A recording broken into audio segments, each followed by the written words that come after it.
Hello dear students, આજે આપણે કેટલાક એવા ફંક્શનને જોવાના છે કે જેને માત્ર આપણે શબ્દથી યાદ રાખવાના છે.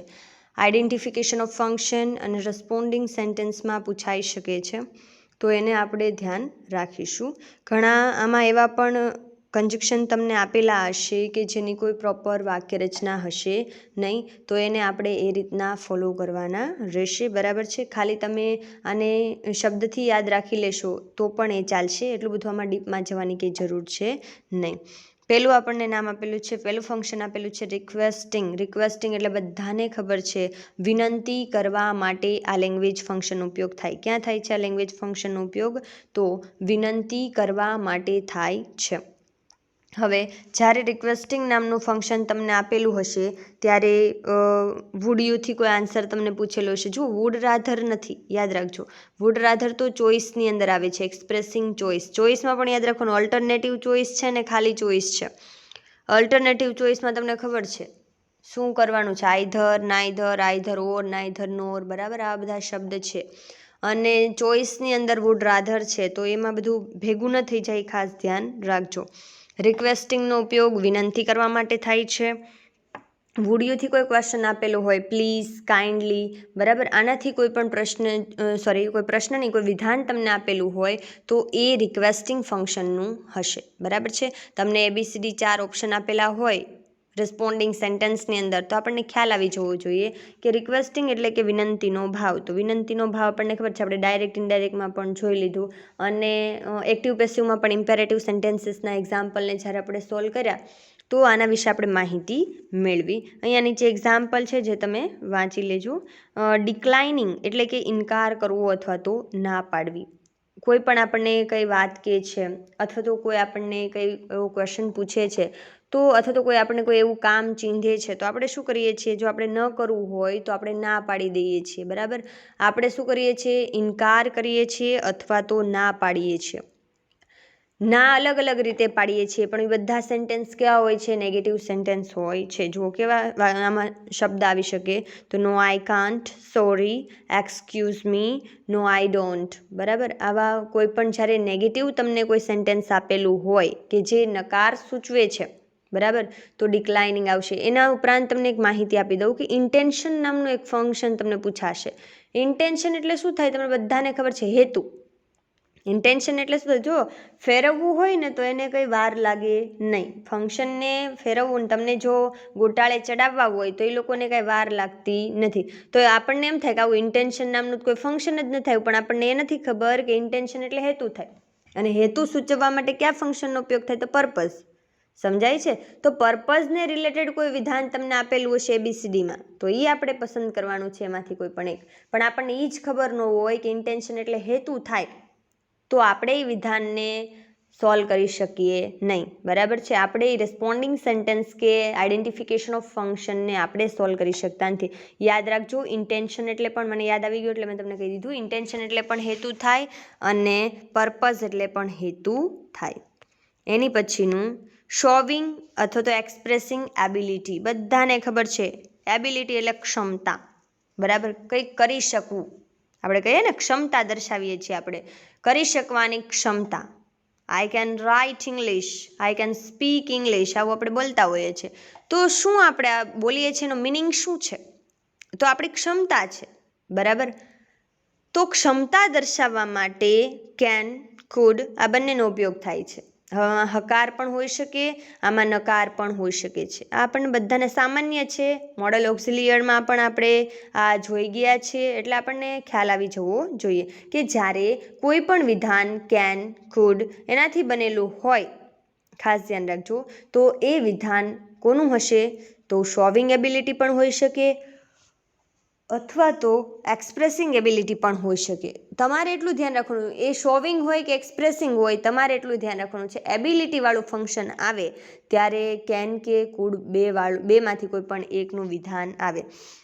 ધ્યાન ક્યાં રાખવાનું રહેશે? જો આઈડેન્ટિફિકેશન ઓફ ફંક્શનમાં તમારે કોઈ વાંધો નહીં આવે, પરંતુ રિસ્પોન્ડિંગ સેન્ટેન્સની અંદર તમારે વાંધો આવશે. હવે કેમ વાંધો આવે તો યાદ રાખવાનું, વર્તમાન કાળનું તમને કોઈ ડાયલોગ આપેલો છે રિસ્પોન્ડિંગ સેન્ટેન્સની અંદર, અને એ વર્તમાન કાળનો ઉલ્લેખ કરે છે, તો ઓપ્શનમાં તો કેનવાળું હોય અને કુડવાળું હોય, તો વર્તમાન કાળમાં કયું સહાયકારક ક્રિયાપદ વપરાય એ આપણને પાછું ખ્યાલ હોવું જોઈએ. ભૂતકાળમાં કયું વપરાય આપણને ખ્યાલ હોવો જોઈએ. એટલે આવી નાની નાની ભૂલ આપણીથી ન થાય એનું આપણે ધ્યાન રાખીશું. એના પછી એક્સપ્રેસિંગ પોસિબિલિટી એન્ડ પ્રોબેબિલિટી. જો બંને સ્પેલિંગની અંદર ખાસ ધ્યાન રાખજો. પોસિબિલિટી એટલે થાય શક્યતા અને પ્રોબેબિલિટી એટલે થાય સંભાવના.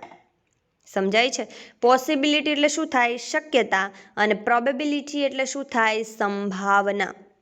હવે આપણે ધ્યાન રાખવાનું છે કે જ્યારે તમને પોસિબિલિટી કે પ્રોબેબિલિટી આપેલું હશે, મીન્સ કે આવું કોઈ ફંક્શન આપેલું હશે, તો એની અંદર મે અથવા તો માઇટથી વિધાન બનાવીને આપ્યું હશે.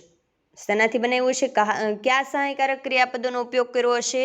તો મે અથવા તો માઇટ. હવે મે ક્યારે વપરાય છે એ આપણને ખ્યાલ છે, માઇટ ક્યારે વપરાય છે એ પણ આપણને ખ્યાલ છે. એના પછીનું ઇન્ક્વાયરિંગ અબાઉટ ટાઈમ એન્ડ લોકેશન. બરાબર, સમય કે સ્થળની માહિતી મેળવવા માટે. સમય એટલે કે ટાઈમ, લોકેશન એટલે કે સ્થળ. બરાબર. હવે બધાને આપણને ખબર છે, 9thથી આપણે આ ભણતા આવીએ છીએ, વેનનો ઉપયોગ ક્યારે કરવો, વેરનો ઉપયોગ ક્યારે કરવો. બરાબર. એટલે આમાં કોઈ આપણે ચિંતા કરવા જેવી કોઈ બાબત છે નહીં. એના પછીનું આપણે એક્ઝામ્પલ જોઈએ તો describing present oblique routine event. Present અથવા તો રૂટીન, વર્તમાનને લગતી ટૂંકમાં વાત જ્યારે આપણે દર્શાવવાની હોય ત્યારે આનો ઉપયોગ થાય. હવે આની અંદર કેવા બધાને ખબર છે આપણને કે વર્તમાનને લગતી વાત હોય તો કેવા પ્રકારનું સેન્ટેન્સ હોય. બરાબર. પાસ્ટને લગતી વાત હોય, ફ્યુચરને લગતી વાત હોય તો કેવા પ્રકારના સેન્ટેન્સ આપેલા હોય. બરાબર. સ્ટ્રક્ચર આપણે એક્ટિવ પેસિવની અંદર જોયા છે બધાના સ્ટ્રક્ચર. એ અફર્મેટિવ હોય, નેગેટિવ હોય, ઇન્ટ્રોગેટિવ હોય. ઇન્ટ્રોગેટિવમાં પણ બંનેના મેં તમને કરાવ્યા છે. એ WH હોય કે નોન WH હોય. તો આપણું ફોકસ ક્યાં રહેવું જોઈએ કે અહીંયા આ વિધાન જે છે એ કયા ટેન્સનું છે તો આપણને ખ્યાલ હોવો જોઈએ. તો પ્રેઝન્ટ અથવા તો રૂટીન ઇવેન્ટ જ્યારે દર્શાવવાની હોય તો એની અંદર કેવા શબ્દ આપેલા હશે? તો લુક, ઓલવેઝ, નાવ, એવરીડે, આ બધા તમને આપેલા હશે. એના પછીનું આવે છે ડિસ્ક્રાઇબિંગ પાસ્ટ ઇવેન્ટ. શું આવે છે?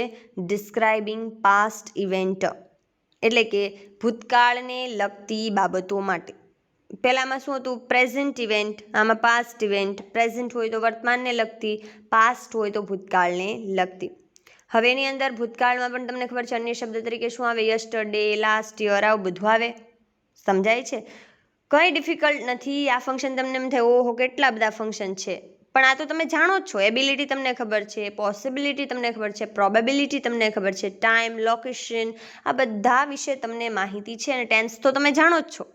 અને ન જાણતા હોય તો એ પહેલાં જાણીને પછી આપણે આગળ વધીએ કે જેથી કરીને આપણને બધું સમજાય છે.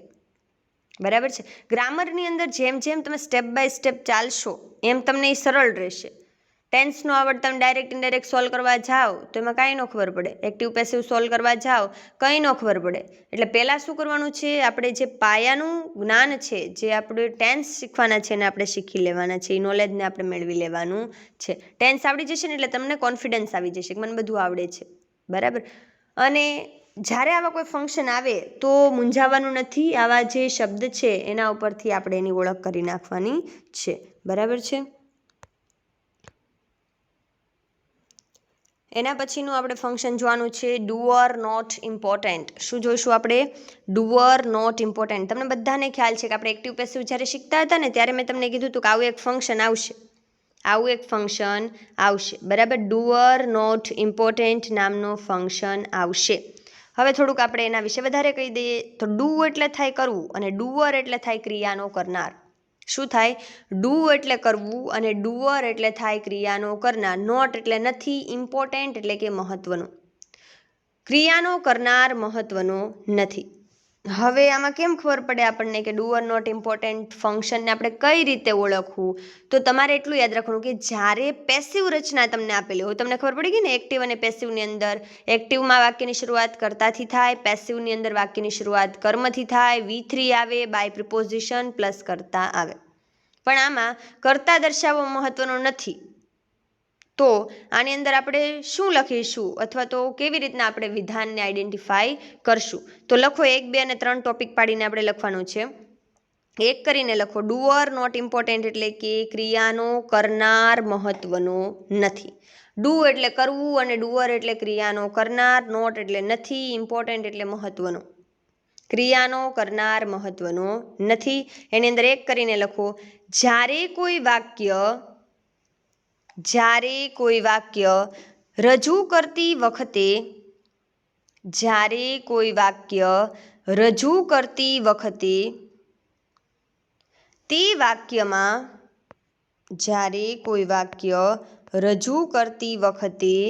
તે વાક્યમાં કર્તા દર્શાવવો જરૂરી ન હોય ત્યારે 2 કરીને લખો. મીન્સ કે ત્યારે એનો ઉપયોગ થાય છે. કોનો? તો ડુ ઓર નોટ ઇમ્પોર્ટન્ટનો. બરાબર. જ્યારે કોઈ વાક્ય રજૂ કરતી વખતે વાક્યમાં કર્તા દર્શાવવો જરૂરી ન હોય ત્યારે આનો ઉપયોગ થાય છે. 2 કરીને લખો જ્યારે, અહીંયા ખાસ ધ્યાન રાખજો, કરતા. બરાબર. આ બંનેમાં ચેન્જ બહુ વધારે છે. જ્યારે કરતા ક્રિયા વધારે મહત્વની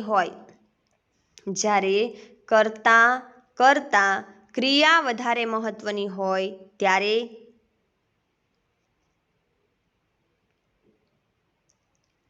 અને એના પછી તમે લખજો 3 કરીને કોઈ વસ્તુ બનાવવાની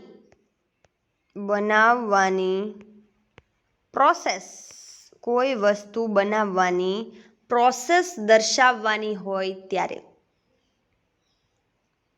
બરાબર છે. તો હવે તમને આઈડિયા આવી ગયો ને? જો do or not important. Do એટલે કરવું, ડુઅર એટલે ક્રિયાનો કરનાર, નોટ એટલે નથી, ઇમ્પોર્ટન્ટ એટલે મહત્વનો. ક્રિયાનો કરનાર મહત્વનો નથી. એની અંદર પહેલું આપણે એવું લખ્યું કે જ્યારે કોઈ વાક્ય રજૂ કરતી વખતે તે વાક્યમાં કર્તા દર્શાવવો જરૂરી ન હોય ત્યારે. 2 કરીને આપણે લખ્યું જ્યારે કરતા ક્રિયા વધારે મહત્વની હોય ત્યારે. અને 3 કરીને આપણે લખ્યું કે કોઈ વસ્તુ બનાવવાની પ્રોસેસ દર્શાવવાની હોય ત્યારે. હવે શું તમારે યાદ રાખવાનું છે કે આવા વાક્ય હંમેશા પેસિવ હશે. શું આપણે યાદ રાખીશું? આવા વાક્ય હંમેશા કેવા હશે? પેસિવ હશે. તમને જો કોઈ ડુ ઓર નોટ ઇમ્પોર્ટન્ટનું એક્ઝામ્પલ પૂછવામાં આવે, બરાબર, એ આઈડેન્ટિફિકેશન ઓફ ફંક્શન હોય, કમ્પ્લીશન ઓફ સેન્ટેન્સ હોય, રિસ્પોન્ડિંગ સેન્ટેન્સ હોય, તમારે શું યાદ રાખવાનું છે કે આની અંદર પેસિવ રચના આવશે. અને પેસિવ વોઇસમાં વિધાન આપેલું હોય તો બધાને ખબર છે કર્મથી વાક્યની શરૂઆત થાય, V3 આપેલું હશે. નિયમ મુજબ તમને બધા ખબર છે કયા કાળમાં કઈ રીતે પેસિવ રચના થાય છે. બરાબર. એ ચાલુ કાળ હોય તો કઈ રીતે થાય, પૂર્ણ કાળ હોય તો કઈ રીતે થાય, સાદા કાળ હોય તો કઈ રીતે થાય, આ બધું આપણે ભણી ગયા છે. પછી જ એટલે જ મેં આ ફંક્શન લીધું છે કે જેથી કરીને તમને ક્લિયર આઈડિયા આવી જાય. બરાબર.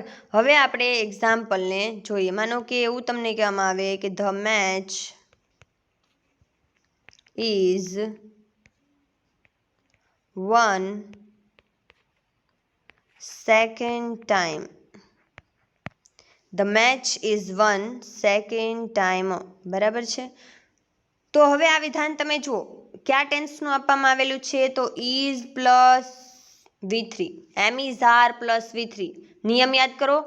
કયો આ નિયમ છે? જો કર્મથી વાક્યની શરૂઆત છે, પેસિવ રચના છે, સાદો વર્તમાનકાળ ખ્યાલ છે બધાને, મૂળ રૂપ અથવા તો SKES વાળું રૂપ, તો એનું પેસિવ શું થાય? એમ ઇઝ આર પ્લસ V3 થાય.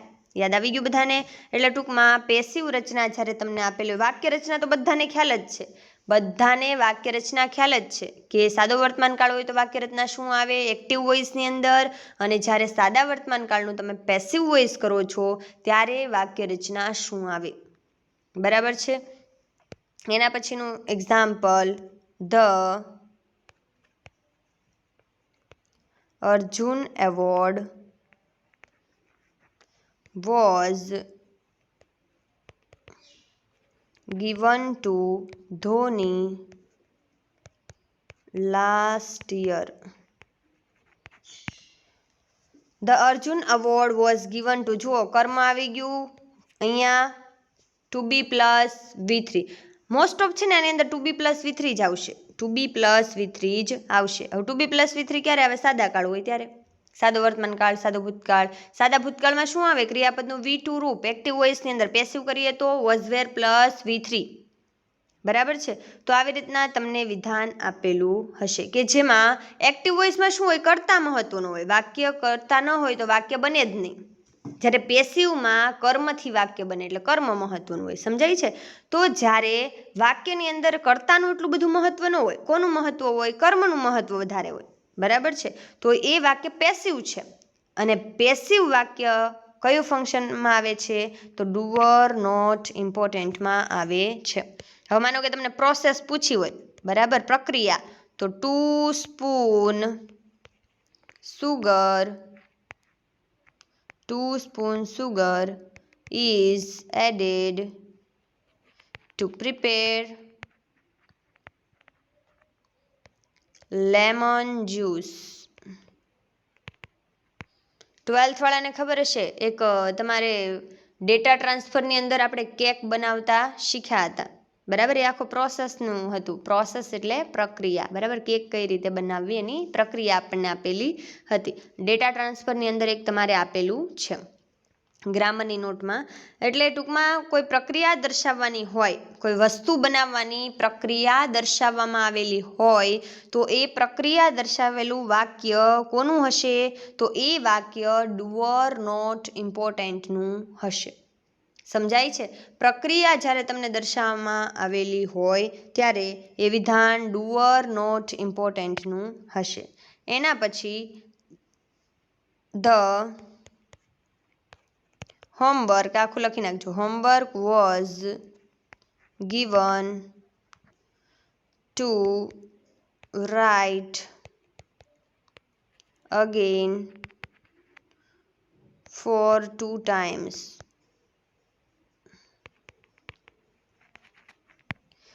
The homework was given to write again for 2 times.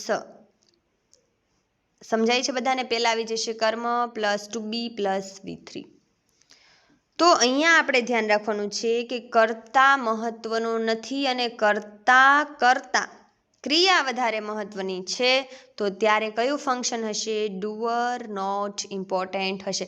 Process પૂછે તો પ્રોસેસમાં બધાને ખ્યાલ આવી જોઈએ કે કોઈ પ્રક્રિયા દર્શાવેલું વાક્ય હોવું જોઈએ. પ્રોસેસની અંદર કોઈ પ્રક્રિયા દર્શાવેલું વાક્ય હોવું જોઈએ. સમજાય છે? તો આવી રીતના માનો કે તમને એક એક્ઝામ્પલ આપેલું હોય કે the match was won by the Indian team. તો આ પણ વિધાન શેનું છે? ડુઅર નોટ ઇમ્પોર્ટન્ટનું છે. ખ્યાલ આવે છે બધાને? ટૂંકમાં જેટલા પણ પેસિવ મેં તમને વિધાન સોલ્વ કરાવ્યા, પેસિવ વાક્ય રચના જેટલી પણ આપણે ફોલો કરી છે એ બધામાં પણ મોસ્ટ ઓફ આ વાક્ય શેમાં પૂછાય છે? તો મોસ્ટ ઓફ જે છે એ સાદા કાળના વાક્ય વધારે પૂછાય. સાદો વર્તમાન કાળ, સાદો ભૂતકાળ, બરાબર, સાદા કાળના વાક્ય વધારે પૂછાય. પણ એવું નથી, એ જ પૂછાય. બરાબર છે? આપણે તો આપણી તૈયારીમાં જ રહેવું, મોટા ભાગે એ પૂછાય છે, હું એવું કહું છું. એટલે પેસિવ રચનાવાળું કોઈ પણ વિધાન તમને આપેલું હોય તો એ ડુઅર નોટ ઇમ્પોર્ટન્ટનું એક્ઝામ્પલ હશે. ડુઅર નોટ ઇમ્પોર્ટન્ટ ફંક્શનની અંદર કર્તા દર્શાવવો મહત્વનો નથી. તો શું મહત્વનું છે? તો કર્મ મહત્વનું હોય. મીન્સ કે ક્રિયા વધારે મહત્વની હશે. કર્તા કોઈ મહત્વનું છે નહીં, ક્રિયા વધારે મહત્વની. અને જ્યાં કર્મનું પ્રાધાન્ય કેવું હશે? વધારે હશે.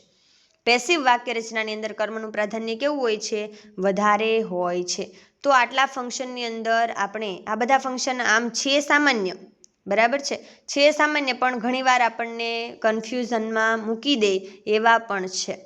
એટલે આપણે બહુ આમાં ચિંતા નથી કરવાની, પણ એટલીસ્ટ એને ખાલી જોઈ લેવાના છે.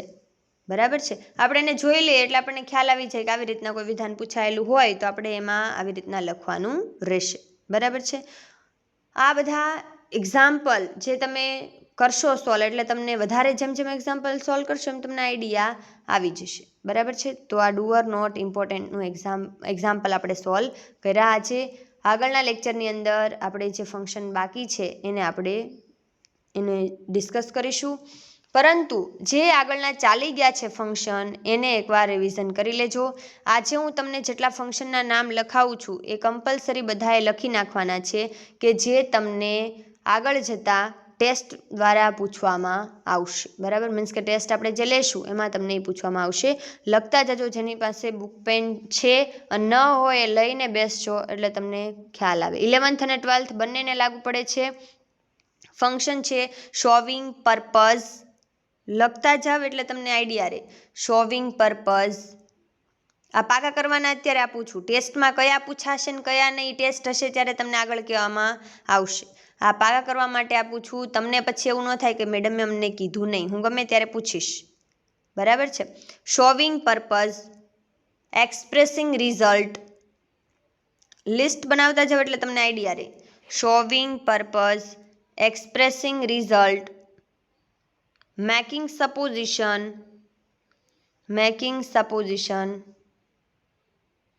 expressing alternative choice, એના પછી expressing choice,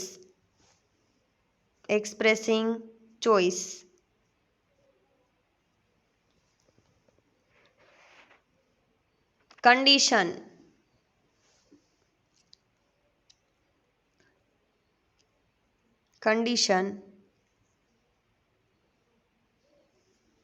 બરાબર છે. આટલા ફંક્શન તમારે પાકા કરવાના છે. ગ્રામર નોટ જેવી રીતના મેં લખાયું છે પહેલેથી લેક્ચર એ રીતના જ તે ગ્રામર નોટ બધાની તૈયાર હોવી જોઈએ.